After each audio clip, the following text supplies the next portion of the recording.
Hello there guys, and welcome back to the channel. So we're going to talk about the Ghost Rider right now. So I do have collectives at I think level 19 active for him. I do have him 6-star rank 5, and I decided to do some testing. And just with all them, kind of undecided, because on one hand I do like him a lot because he kind of reminds me of a mix of old Ghost Rider plus CGR. And he does feel quite satisfying to play, and he does have some fairly good matchups because he can do Dark Phoenix reasonably well. He absolutely does smoke the Serpent and Maestro and a few other champs. On the other hand, I don't know how well he's going to do outside of the class wheel, and the most concerning part is the damage. The way he effectively works is you collect judgments, same as you do with CGR, so you finish a combo with the medium, you inflict hinder. You finish combo with light, that inflicts atrophy, heavy attacks, power steal. Level 1 is fear, and you place an incinerate, and then level 2 does go brr for the degen damage, and level 3 inflicts like very useful damnations. So it does feel quite nice and nostalgic to play. At the same time, his damage is definitely not the spiciest, and the big hope is obviously because he would scale better as a 7-star.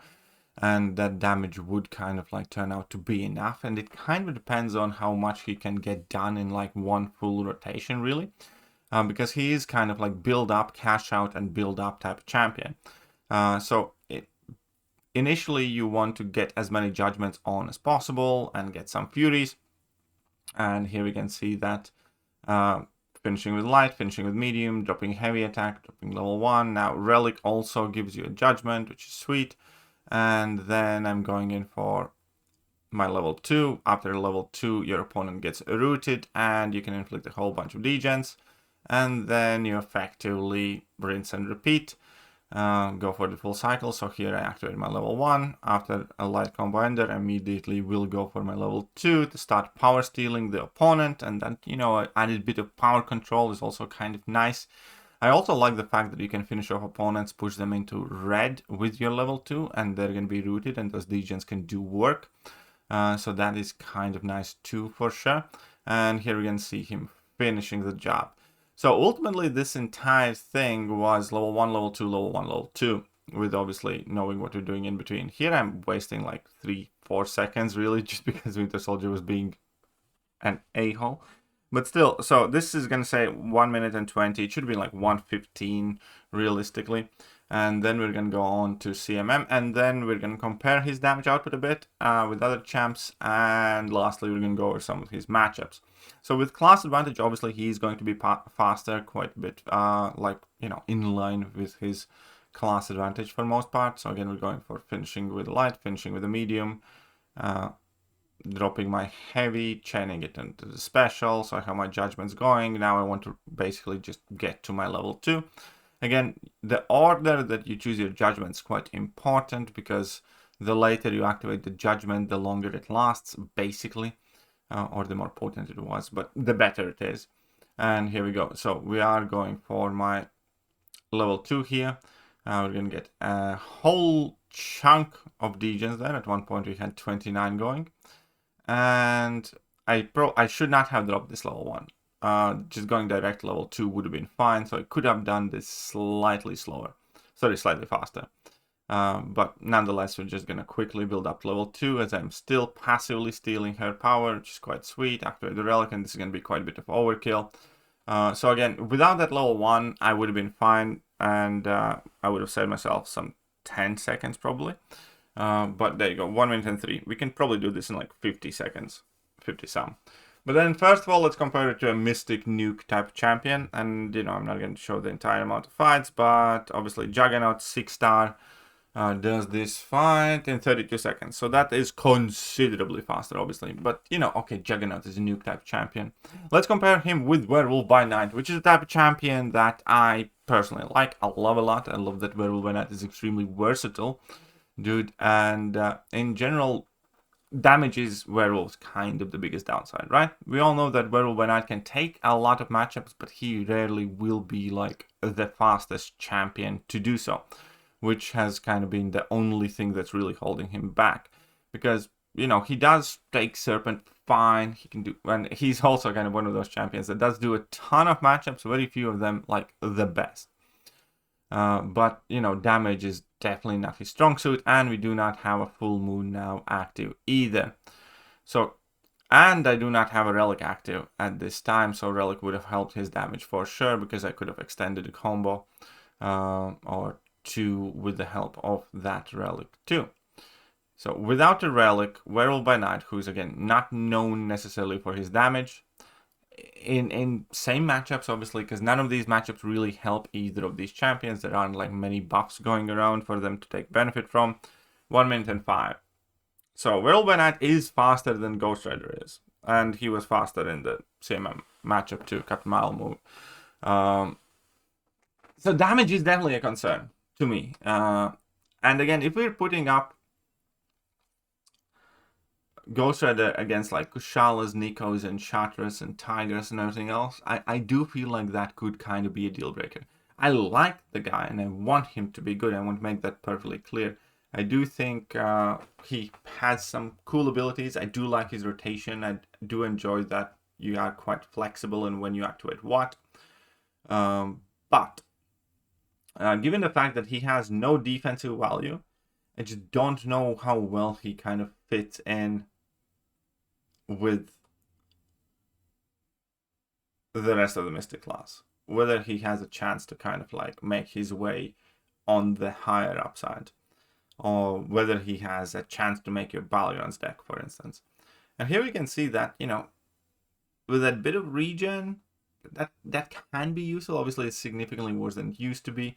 He doesn't do too bad. 55 seconds for that Serpent. Again, it's definitely not the fastest time, but the fight felt nice. It felt kind of like fairly straightforward enough.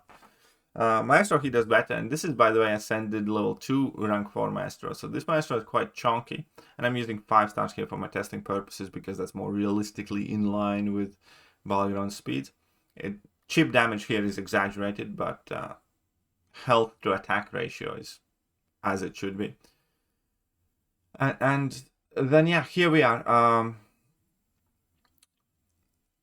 I like him. Again, I just don't know if he will be, let's say, good enough to, for instance, add him to your deck instead of Kushala, for instance, that has, you know, more potent atrophy and still somewhat more damage and kind of like a good matchup spread. And for what it's worth, even Shatra has been losing a bit of ground recently, right? So, like, honestly, I just think he's playing an oversaturated field. I don't think he has brought all that much new to the table, or he's exceptional great, which is, I think, a shame. Because again, I would love to, you know, rank up Ghost Rider and main him and play him all the time, and I hope I'm able to do it, pending how his damage checks out. I tested several approaches to Dark Phoenix, by the way, and effectively the way to go here is you just need to get to your level 3. In this matchup here, I think I'm going for level 1 and then level 3. And then, you know, you need to basically bait out one special attack, and then you're kind of good. So it means you do need to take a little bit of no flame damage.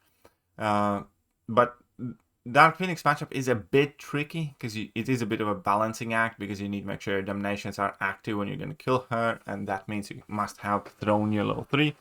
But they do a good job taking her down. That was quite quick, and we didn't lose that much health. But again, in terms of how well you do that matchup, you still end up taking a bit of no flame damage, which I'm not a massive fan of. And they could have given him just the no flame immunity. Honestly, why not? And then it would be so much better. And with Thanos, it's kind of hard. So this isn't a perfect rotation fight, by the way. This is kind of like a testing time. But obviously, you are getting slowed down by Thanos' protections quite a bit, and it kind of invalidates your level 2. So later, I'm going to realize it right now. I'm going to activate my level 2, getting him down to 60% health, and then all of those legions will be expiring by the time that protection goes away. So I realize level 2 is not going to be the approach. I do think you can take down Thanos reasonably well utilizing your level 3s. You know, hopefully 1 would be enough. But still, out of all of the Cosmic Staple champions, I'd say Thanos is kind of his weakest matchup in my testing. Which, you know, is still quite good. He does 3 of the big 4, I would say. Here I do make a mistake, but actually I'm okay with it, because that's just gonna let me willpower heal. So here I'm gonna, go to finish him off, but yeah, I do think that in this matchup you're probably best off go for a couple of damnations on level 3s, then trying your level 2s. So I wasn't a huge fan of this. Heimdall, again, Heimdall's a very doable matchup. I actually enjoyed it. Just don't make a mistake of ever throwing a level 1 in this match, because you never want to incinerate that guy. But level 1s are just... Sorry, Heimdall matchup is just fine, because we can, benefit from Mystic Dispersion quite well. That Atrophy can still put in a reasonable amount of work. You can get yourself back down from 3 bars of power with heavy attack when you're above 2 bars. And yeah, you do reasonably good amount of damage. And yeah, Heimdall matchup actually is quite suited. So he does, let's say, 4 out of big 5 Cosmic Defenders. I think that's good. I genuinely do think that's a good match spread from him in the Cosmic class. I'm not entirely sure how well he would do outside it, though, because again, one of the best advantages to Shatra is that she does, reasonably good against Yelena. She does Thing reasonably well. She does Captain Britain reasonably well. And Ghost Rider will not. So you can take down somebody like Thing. It's going to take some time for sure. But there are just, like, in this matchup, some innate quirks, for instance. Because after your level 2, Thing is going to start spamming heavy attacks. And we're going to see it right here. And that will manually activate his protection. He's going to, absorb a lot of damage like that. Which is not great. So we're going to see it here, where I'm going to go in and I'm going to drop my level 2. And the degens are going to start stacking up. And he's going to trigger his protection. So that's like another thing that you absolutely need to be wary about when utilizing his like level 2 and root. For instance, next time around, you can play around it. I'll make sure that he triggers his protection just before I drop my level 2. But the damage and the matchup spread outside of the Cosmic class is ultimately what's going to determine how good or bad he is, I think. So here I triggered that protection, sweet. And then after that special, I can drop my level 2 and it's going to, actually do damage. And this fight's ultimately going to take like 90 seconds, so that's obviously not feasible speed for polygons. You can do it, it's not great. So, I don't know. I really want him to be good, man. I really want him to be, relevant champion in the meta game, but I don't know if he will. He does feel kind of nice to play, though. Again, the big question is like, what does he do better than other champions? I don't think that's too much. But, I hope we find some good use for him, because this is one of those champions I'm rooting for. Let me know what you think, and I'll catch you guys soon. Bye-bye. Hello there, guys, and welcome back to the channel. So, we have all the information about the match